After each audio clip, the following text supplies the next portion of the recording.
Alors que les conséquences de la guerre de 12 jours entre l'Iran et Israël continuent d'attirer l'attention internationale, y compris celle de la Maison-Blanche, le président russe Vladimir Poutine a profité de l'occasion pour intensifier sa guerre en Ukraine.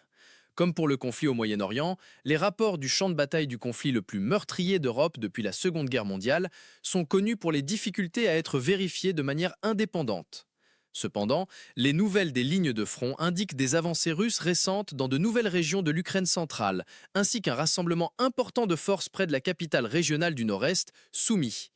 Une analyse réalisée par l'agence de presse Agence France Presse, citant des données de l'Institut d'études de la guerre, a révélé que les forces russes avaient conquis plus de terrain en juin que lors de n'importe quel mois depuis novembre dernier.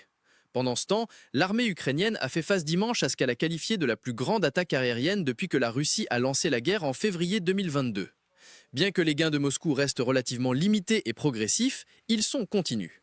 Et la décision de Poutine d'intensifier l'offensive à un moment où l'attention de la politique étrangère de la Maison-Blanche reste au Moyen-Orient, avec le président Donald Trump qui a maintenant multiplié les efforts pour profiter du cessez-le-feu Iran-Israël afin de demander un cessez-le-feu à Gaza, pourrait indiquer une tentative conjointe de renforcer la position du Kremlin si les pourparlers médiés par les États-Unis sur l'Ukraine prennent leur envol.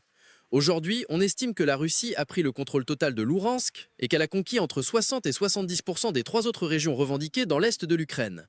La Crimée est sous contrôle total de la Russie depuis 2014.